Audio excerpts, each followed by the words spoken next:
Ini ada nggak sih patokan dari Mas Hardi untuk beli mobil bekas? Sekarang kan kita nggak terlalu butuh top speed, Pak. Tapi yang kita butuhkan adalah akselerasi. Kita sebagai pembeli mau cari apa? Tenaga atau irit? Kalau mau pakai yang irit dan juga nyaman, harganya terjangkau, ternyata after sale-nya nggak bagus. Ketersediaan spare part, adanya bengkel, resmi non-resmi. Kemudian ada beberapa level spare part yang juga dikeluarkan. Original, ada yang key value. Jangan sampai kita beli mobil ternyata begitu rusak, ganti mobil. Assalamualaikum warahmatullahi wabarakatuh, Sobat Topedia. Selamat sore, masih dari bengkel kesayangan kita AH Motor Yogyakarta. Sore hari ini tepat masih di bulan Ramadan ya Sobat Topedia. Jadi kita mempersiapkan diri untuk buka puasa sekitar 1 jam lagi lah ya. Sebelum itu kita syuting dulu untuk berbagi ilmu dan pengalaman dari Mas Hardi dan kawan-kawan di bengkel ini, agar Sobat Topedia juga menambah ilmu ya.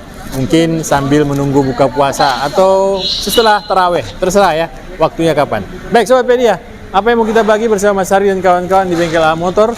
Ada Mas Agus, di sana juga ada Mas Hardi. Assalamualaikum warahmatullahi wabarakatuh, Mas Hardi.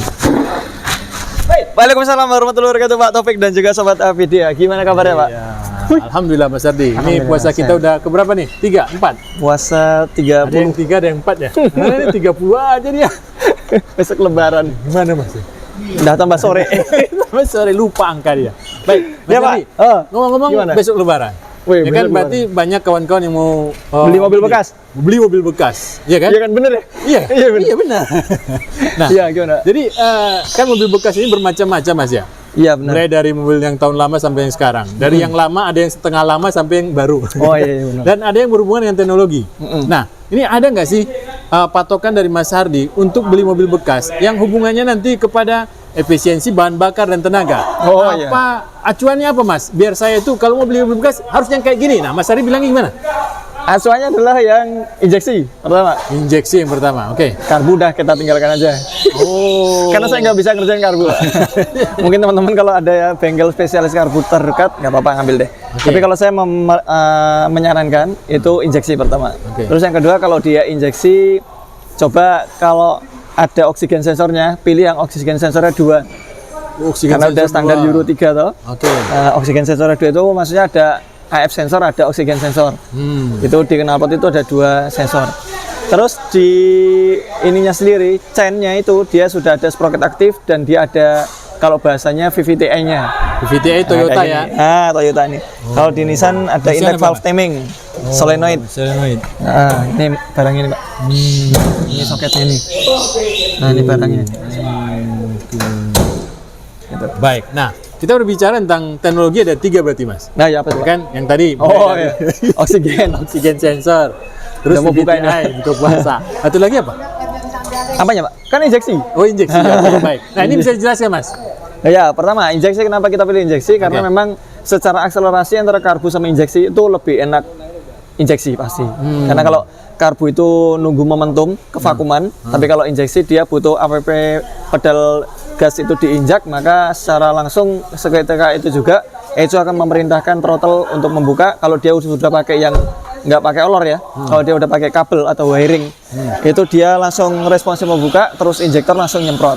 Gitu otomatis akselerasinya lebih enak. Sekarang kan kita nggak terlalu butuh top speed Pak, tapi yang kita butuhkan adalah akselerasi. Karena kalau kita kota-kota mau ngejar top speed ya nggak nyampe. Tapi kalau kita mau nyalip dengan seketika spontan, nah itu mah paling enak mobil injeksi. Jadi kalau teman-teman mau nyari mobil second ya mobil injeksi pertama. Terus kalau dia udah mobil injeksi, dia paling nggak dapat 2 oksigen. Jadi oksigennya itu memang ada yang 1, ada yang 2. Ada beberapa mobil ya itu udah 2. Awal-awal nggak pakai sensor. Awal-awal dia mungkin ada yang nggak pakai sensor kali. Daihatsu Zebra? Iya. Kalau yang model Grand Divina ini, yang L10 ini dia 1 sensor. Oh 1 sensor. Dia hanya ada 1 oksigen sensor. Tapi kalau kayak March, kemudian ada Nissan Livina yang new, Evalia, Juke, nah itu dia sudah menggunakan 2. Yang satu itu oksigen sensor, yang satu air fuel. Itu dia fungsinya buat ngoreksi, sama-sama ngoreksi gas buang. Jadi semakin dia ada 2 sensornya, memang secara penggantian mungkin nanti semakin mahal ya. Tapi secara efisiensi bahan bakar yang dikeluarkan itu dia lebih efektif, lebih optimal, lebih efisiensi kayak gitu Pak. Kemudian juga di sini ada yang namanya VVTi ya Pak ya. VVTi itu lebih kepada timing ininya Pak, timing untuk pembukaan dan juga penutupan valve-nya. Jadi nanti ketika dia harus diinjak seketika, maka bukan hanya campuran bensin dan juga udara yang akan disemprotkan dan juga timingnya pengapian yang maju, tapi juga timing pembukaan dan penutupan valve-nya. Jadi waktunya valve-nya itu dibuka lebih cepat, maka dia akan membuka lebih cepat. Kalau dia diperlukan nanti penutupannya lebih lama, nanti hubungannya nanti terhadap keiritan bahan bakar Pak. Jadi nanti gas buang yang sudah dibuang itu nanti dia menutupnya nggak terlalu cepat Pak. Akhirnya apa? Ketika waktu hisap itu bukan hanya ini saja campuran udara dan juga bahan bakar yang baru, tapi juga bekasnya itu akan ikut ketarik. Kenapa? Karena klepnya itu nggak seketika ketutup, tapi dia ada model penutupan yang berlangsung lama, sehingga ini yang menjadikan dia bisa dibilang sebagai EGR. Jadi exhaust untuk yang resirkulasi gas buang itu dia melalui katup itu tadi. Jadi kalau perlu buat EGR lagi? Iya, jadi beberapa mobil ini kan masih ada EGR. Oh, ini yang lama ya? Yang lama. Tapi kalau yang tipe baru dia kan sudah dual aktif. Ini sprocket Pak. Ada intake sama exhaust. Nah itu exhaustnya itu ya sebagai pengganti EGR-nya itu sebenarnya. Jadi dia pembukaannya kan semakin lama. Jadi nanti gas buangnya itu tadi ketarik lagi masuk ke dalam. Kayak gitu. Makanya kalau mobil-mobil yang L11 kalau dia pakai Pertalite itu nggak cocok. Kenapa? Karena nanti karbonnya semakin tinggi dan litiknya semakin berpotensi kayak gitu. Oke, baik. Dari 3 komponen teknologi yang disematkan di mobil-mobil bekas tadi yang mau kita beli, ini tujuan utamanya apa sih Mas? Efisiensi bahan bakar. Efisiensi bahan bakar. Kemudian hemat ini ceritanya. Ya, hemat. Kemudian akselerasinya juga lebih enak. Kenapa? Karena tadi VVTi-nya itu dia fungsinya memang buat mengimbangi bukan hanya semprotan bahan bakar dan juga udara saja yang dispontankan, kemudian pengapiannya yang dimajukan, enggak. Tapi juga ada mekanikalnya dalam proses kompresi itu tadi yang dia sama-sama berkontribusi Pak. Jadi dalam kompresi, campuran bahan bakar dan udara dan juga pengapian, syarat 3 ini yang menjadikan mobil itu menjadi hidup, itu semuanya timingnya pas. Timingnya pas. Jadi timingnya pas, akselerasinya udah dapat, dan nanti kalau akselerasi dapat itu tinggal kita main gas saja Pak. Jadi nanti ketika dia udah 30-40 km per jam, kalau kita mau main irit ya gasnya tipis-tipis saja. Nah itu. Tapi kalau kita senantiasa ngegas terus ya boros, dapat ya. Gitu. Karena mereka kan membaca bagaimana pergerakan kaki kita. Sehingga kalau kita mau irit ya, ketika dia jalan sudah 40, 50 sampai dengan 70 itu kita gas tipis-tipis saja. Apalagi kalau mobil Matic ya. Dengan mobil Matic itu kan kadang kan kita lepas gasnya masih ngeloyor maju. Baik, Mas Ardi, kan Mas bicara tentang efisiensi bahan bakar. Ya Pak. Nah, kan Mas juga sering melakukan tes dan bahkan juga mungkin memiliki kendaraan L11 dan L10, yang manual tapi ya. Yang manual. Nah, ini bagaimana perbedaan teknologi tenaganya dan konsumsi BBM-nya? Kalau kita bicara manual, sama-sama manual, tentunya kalau untuk masalah power yang dihasilkan itu yang lama jauh lebih bertenaga ketika L10? putaran tinggi ya, L10. Tapi kalau kita bicara efisiensi bahan bakarnya itu kalau misalnya kita bicara angka rata-rata jarak jauh luar kota, itu kalau untuk yang tipe L11 itu bisa 1.17 manual ya. 1.17. Sementara yang model L10 itu cuma 1.15 paling Mbak. Terbukti berarti ya? Terbukti. Tapi kalau kita bicara masalah tenaga ya memang L10 itu lebih bertenaga. Tapi kalau bicara masalah keiritan L11 itu lebih irit. Nah, terus bagaimana nih Mas? Kita sebagai pembeli mau cari apa? Tenaga atau irit? Yang irit dan bertenaga. Irit dan bertenaga pakai turbo. Enggak juga ya? Enggak juga. Turbo juga bisa boros ya? Iya. Oke. Nah, terus gimana dong? Jadi gini, kalau misalnya teman-teman ada budget, kalau saran saya sih mendingan ngambil L11. Kalau bicara 11 mulai. Secara teknologi ya dia sudah pakai 2 oxygen sensor, sudah pakai 2 bicara VVT ya. Itu valve timingnya itu dia udah 2 solenoidnya. Kemudian dia sudah menggunakan dual injektor di setiap silindernya. Nah, itu kan makin spontan lagi Pak buat akselerasinya. Intinya adalah semakin maju teknologinya, semakin sedikit biaya perawatannya, kayak gitu. Tapi kalau biaya penggantian, kita bicara biaya perawatan sama penggantian beda ya. Kalau perawatan itu servis berkala. Jadi kalau penggantian itu ya lumayan. Kalau misalnya kena yang L11 nih kena oksigen sensor bagian atas atau AF sensor bicaranya kalau bahasa tekniknya, itu harganya bisa di atas 5 jutaan. Tapi yang jelas gini, kita bukan menakut-nakuti ya, tapi kalau kita bicara pemakaian harian itu jauh lebih irit. Misalnya kita pemakaian harian, duit 2 juta itu bisa buat 1 bulan. Kalau buat bensin ya pemakaian harian. Tapi kalau yang tipe yang L10 itu bisa 2,5, bisa 3 juta dalam 1 bulan. Gitu. Perbandingannya itu mungkin selisihnya 500.000 per bulan. Minimal. 500.000 kalau dikali per bulan. setahun kan lumayan ya. Kalau dikali setahun kan bisa 6 juta. Iya. 6 juta kan kalau kita bicara selisih sensor saja yang harus kita ganti, itu belum tentu 1 tahun itu ganti sensor sekali. Iya, benar ya. Jadi sensor AF sensor itu yang pernah kita temui itu di mobil Juke. Di mobil Juke itu dia usianya ya kalau kita bicara 10 tahunan lah. 10 tahunan itu baru ganti ya. Tapi kan kalau kita bicara rata-rata pemakaian harian, apalagi kalau teman-teman mau pilih mobil yang manual, ya udah pakai aja yang tipe L11. Baik. Itu kalau kita percaya Grand Livina. Berarti kalau di Avanza itu kan ada 3 tuh Mas ya? Oh iya. Mulai dari versi yang non VVTi, Betul. VVTi 1 ya, baru yang dual. Betul. Nah, berarti yang dual yang dual berarti. Yang menang.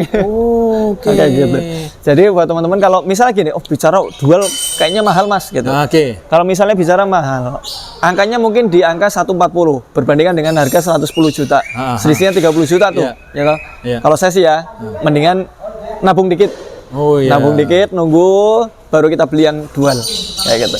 Supaya nanti perawatannya lebih enak. Perawatannya lebih enak, eksplorasi lebih enak, keiritannya lebih irit kayak gitu kan. Kalau kita bicara nanti kita ngambil yang terus harga jual kembalinya ya kan, tentunya ke depan bakalan lebih tinggi dibandingkan dengan yang semakin lama mobilnya kayak gitu Pak Topik. Baik. Nah, kalau itu berhubungan dengan transmisi, yang satu matic, yang satu manual, apakah Bu ada hubungannya dengan teknologi ini? Ya tentu ada. Jadi kan beberapa mobil matic itu kan tentunya mengambil data dari pijakan gas.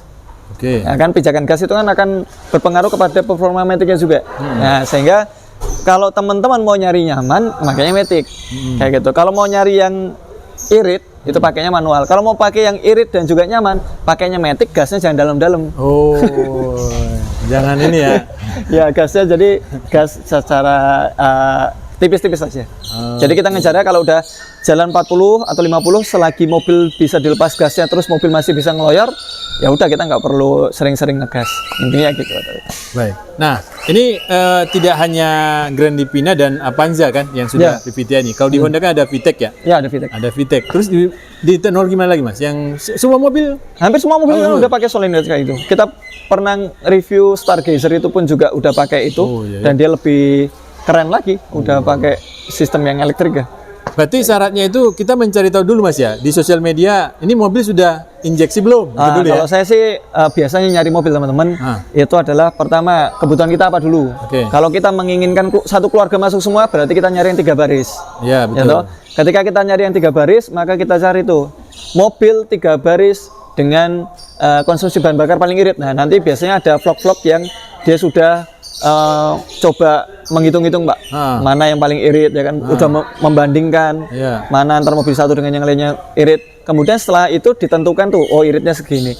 Dicari tuh harga jual kembalinya mana yang lebih baik. Nah kayak gitu. Kalau misalnya harga jual yang lebih baik itu kita mampu untuk membelinya, maka pilih yang itu. Kayak gitu. Nanti baru bicara masalah maintenance, kemudian dealernya itu dia masih ada atau tidak, karena ini penting sekali teman-teman. Jangan sampai kita beli mobil harganya terjangkau, ternyata after sale-nya nggak bagus kayak gitu. After sale-nya itu penting banget. Jadi kalau misalnya kita beli mobil, after sale itu apa saja? Yaitu ketersediaan spare part, adanya bengkel, kemudian dari adanya bengkel ini resmi non resmi itu harus diperhitungkan. Kemudian ada beberapa level spare part yang juga dikeluarkan. Ada yang original, ada yang key value, ada yang nomor 2, ada yang lokal, ada yang KW. Nah, KW ini ada bertipe-tipe, itu kan itu penting banget itu. Karena itu semua akan menjamin keberlangsungan mobil ke depan. Kalau mobil ke depan dia keberlangsungannya akan lama, terus pajaknya juga naik. Enggak, Pak. Pajaknya itu dia rendah. Itu mobil harga jual kembalinya akan naik. Kayak gitu. Mungkin teman-teman beli harga mobil 100 juta. Oke. Bisa jadi nanti beberapa tahun ke depan malah 110 juta ngejual. Oh. Kayak gitu atau Baik. Nih, pertanyaan terakhir Mas Ardi. Ya. Kan ada mobil yang teknologinya sudah bagus nih. Oh, semua mungkin dia bisa dual VVTi juga. Oh, Dan ya. Dalam kalimatnya dia mungkin beda ya, bukan VVTi. Ya. Nah, tapi harganya murah. Dan seperti Mas bilang tadi, mungkin nggak semua bengkel bisa melayani. Dan apakah saya boleh membelinya? Ya boleh dengan segala resikonya. Oh, Jadi gini, kalau kita sudah mengambil terus kita tadi sudah meneliti itu, ternyata dia after sale-nya nggak begitu bagus. Akhirnya apa? Teman-teman ambil. Ya resikonya adalah ketika nanti terjadi kerusakan, maka harus betul-betul pilih-pilih bengkel. Nah sehingga yang paling aman ya itu tadi, nyari yang mainstream aja. Yang paling banyak, dan kalau banyak itu kan yang penting kan fungsionalnya. Iya. Penting kan fungsional. Kayak gitu. Sehingga kalau buat teman-teman mendapati mobil yang harganya terjangkau itu tadi diteliti dulu. Kalau memang diteliti, wah ternyata ada kok bengkelnya di sana. Misalnya ada spesialis Pisu, ada spesialis BMW, ada spesialis Kia, Chevrolet, Hyundai, Kia, ya toh. Kemudian ada mobil-mobil Chevrolet, mobil-mobil GM itu. Maka teman-teman kalau tahu betul bengkelnya itu proper dan dia nggak nolak customer, ya sudah beli saja. Kayak gitu. Karena itu barang nemu, Pak. Oh. Iya kan? Buat orang lain itu mungkin susah, tapi buat kita, wah, kita hidup tinggal dengan bengkel dekat dengan spesialis GM, spesialis Chevrolet. Nah, maka kita bisa dengan mudah untuk melakukan perbaikan. Intinya adalah mobil ini gimana caranya kita beli. Ketika kita, ya namanya mobil nggak mungkin nggak rusak. Iya, betul. Mobil baru dari showroom pun juga kita pakai ya tetap aja akan mengalami yang namanya malfungsi, akan mengalami rusak, akan mengalami periodical maintenance atau perawatan berkala. Sehingga after sale-nya itu betul-betul diperhatikan. Jangan sampai kita beli mobil ternyata begitu rusak ganti mobil. Ganti mobil. Ganti BPKB. Ganti BPKB. Kayak gitu. Baik. Ya. Terima kasih Mas Ardi. Terima kasih. Semoga video dari kami bermanfaat. Assalamualaikum warahmatullahi wabarakatuh. Waalaikumsalam warahmatullahi wabarakatuh.